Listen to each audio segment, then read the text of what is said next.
జై వీరబ్రహ్మ జై గోవిందమాంబ జై. నేను మీ కృష్ణమాచార్య శ్రీ బ్రహ్మపదం. వీరబ్రహ్మము యొక్క వేదవాక్యంబులు ధరణిలో తప్పక జరిగేనయ, కలిమాయలో పడక నన్ను నమ్మియు మీరు కడతేరు మార్గంబు తెలియండయ. జగద్గురు శ్రీమద్ విరాట్ పోతులూరి వీరబ్రహ్మేంద్ర స్వామి వారి యొక్క విరచితమైన సాంద్ర సింధువేదం శ్రీ కాలజ్ఞానంలోని ఒక్కో అంశాన్ని గురించి మనం తెలుసుకుంటూ ఉన్నాం. ఈరోజు గురుదేవుల యొక్క కాలజ్ఞానాన్ని అనుసరించి గురుదేవుల కాలజ్ఞానంలో ఏం చెప్పారు? కేవలం వింతలు విచిత్రాలేనా, విశ్వ ప్రళయాలేనా? గురుదేవుల యొక్క కాలజ్ఞానంలో ఏముందన్నటువంటి విషయాన్ని తెలుసుకుంటూ ఉన్నాం. ఈరోజు కార్యక్రమంలో కూడా గురుదేవుల విరచితమైనటువంటి సాంద్ర సింధువేదం నుంచి కొన్ని కాలజ్ఞాన తత్వాలని తెలుసుకునేటువంటి ప్రయత్నం చేద్దాం. గంగా మహత్యాహానిచ్చ శూద్ర ఉపనయనాధికం కుంభగోళ సింధానం మధ్యమాంస పరిగ్రహం అని సంస్కృతంలో ఉంది. దీని అర్థం ఏంటంటే, గంగా నది యొక్క మహత్యం తగ్గిపోతుంది, శూద్రులు కూడా ఉపనయనాది సంస్కారాల్ని పాటిస్తారు. ఈ కలియుగంలో విప్రజాతుల వాళ్ళందరూ కూడా ఎవరైతే బ్రాహ్మణోత్తములు ఉన్నారో కొన్ని పరిస్థితుల నేపథ్యంలో మధు మాంస భక్షణం కూడా చేస్తారని గురుదేవుల యొక్క కాలజ్ఞానం. అసలు మనం 2025వ సంవత్సరంలో మనం ఉన్నాం. గురుదేవుల కాలజ్ఞానాన్ని ఎప్పుడు రచించారు, ఇవన్నీ కూడా ఎప్పటి నుంచి జరుగుతున్నాయి, ఎప్పటి నుంచి ఇవన్నీ కూడా అధికమవుతాయి అన్నటువంటి విషయాన్ని కూడా మనం తెలుసుకోవాలి. గురుదేవుల యొక్క కాలజ్ఞాన ప్రమాణం 3,32,000 వాల్యూమ్స్. అన్ని కాలజ్ఞాన తత్వాలని గురుదేవులు రచించి బనగానుపల్లెలో గరిమిరెడ్డి అచ్చమ్మ గారింట విశేషవంతమైనటువంటి ఒక చోట కాలజ్ఞాన పాతరను పాతి దాని మీద విశేషవంతమైనటువంటి చింత మొక్కను నాటారట.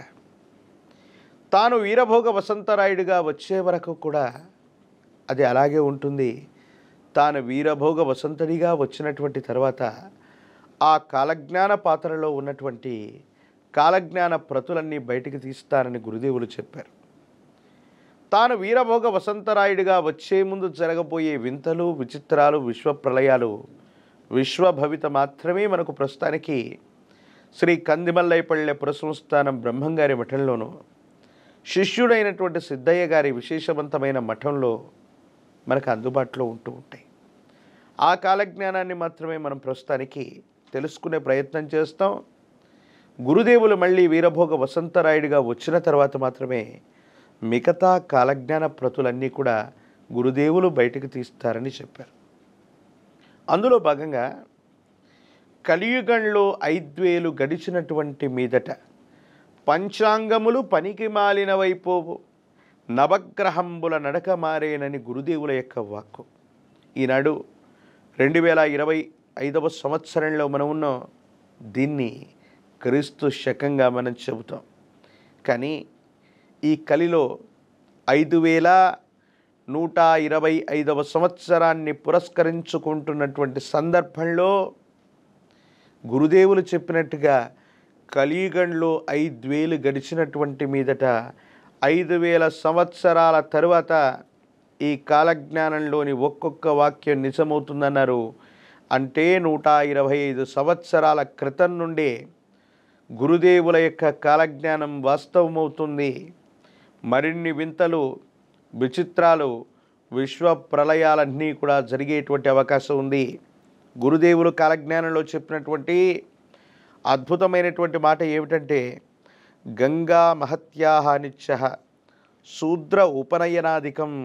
గంగానది తన యొక్క మహత్తును కోల్పోతుంది, తన యొక్క మహిమను కోల్పోతుంది.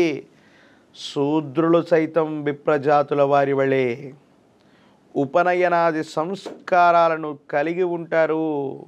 మనం అనుకుంటున్నాం ఎంతో పవిత్రంగా భావించేటువంటి గంగానది ఒక్కసారైనా సరే జీవితంలో ఆ వారణాసి నగరంలో ప్రవహిస్తున్నటువంటి సాక్షాత్తు శివుడి యొక్క జటాజుటంలో ఉన్నటువంటి గంగను దర్శించి అంతిమ సంస్కారాల కోసమే అక్కడికి వెళతారు ప్రజలందరూ. కనీసం కాశీ నగరంలో 9 రోజులు నిద్ర చేస్తే తల్లి గర్భంలో నవమాసాలు నిద్ర చేసినట్టుగా భావన చేస్తూ అంతిమకాలం మనకు సమీపించినటువంటి తరుణంలో ఈ ప్రాణాన్ని అక్కడే వదిలేస్తే ఆ కైలాసవాసుని చేరుతామన్నటువంటి ఆలోచన చేత అంతిమ సంస్కారాలకు పరితపిస్తూ ఆ గంగా నది స్నానం చేసిన ఆ గంగా నది పరివాహక ప్రాంతంలో మనకు విశేషవంతమైన అంతిమ సంస్కారాది క్రతువులు జరిగినా చాలు ఈ జన్మ తరిస్తుందని భావిస్తాం. కానీ అటువంటి గొప్ప గంగ కూడా తన మహత్తును కోల్పోతుంది. ఏమిటయ్యా గంగానది యొక్క మహత్తు? ఏం తెలుసుకుందామంటే, శివుడి యొక్క జటాజూటంలో బంధించబడ్డటువంటి గంగ ఎంత పవిత్రమైంది అంటే, ఈ గంగానది మీద పాశ్చాత్య దేశానికి సంబంధించినటువంటి ఎంతోమంది వ్యక్తులు చాలా పరిశోధన చేశారట. ఎందుకు పరిశోధన చేయాల్సి వచ్చిందంటే, ప్రపంచంలో ఎవరైనా సరే ఒక ప్రఖ్యాతి చెందినటువంటి పవిత్రమైనటువంటి నదీధామం, ఈ పవిత్రమైనటువంటి నదీ పరివాహక ప్రాంతంలో ఎంతోమంది అంతిమ సంస్కారాలు చేస్తున్నారు. వాళ్ళ అస్థికల్ని కలిపేస్తున్నారు, విభూతి వస్త్రాన్ని కలిపేస్తున్నారు. కానీ గంగా నది మురికి అవ్వట్లేదు. ఇందులో ఏముంది అన్నటువంటి విషయాన్ని గురించి పాశ్చాత్య దేశానికి సంబంధించిన శాస్త్రవేత్తలు, భారత శాస్త్రవేత్తలు అందరూ కూడా ఓ పరిశోధన చేశారంట. మీరు ఎప్పుడైనా గమనించండి, గంగానది పరివాహక ప్రాంతం నుండి గనక శుద్ధమైనటువంటి గంగాజలాన్ని మనం తీసుకొచ్చినటువంటి సందర్భంలో మొదట కొన్ని రకాలైనటువంటి దుమ్ము ధూళితో కూడినటువంటి జలంగా మనకు కనిపించిన ఇంటి ప్రాంగణానికి తీసుకొచ్చినటువంటి తరువాత ఆ నీటిని అలా కదల్చకుండా ఓ వారం రోజులు 10 రోజులు పడితే శుద్ధమైనటువంటి జలాన్ని మనం చూస్తాం. ఎంతో పరిశుద్ధమైనటువంటి గంగని మనం చూస్తాం.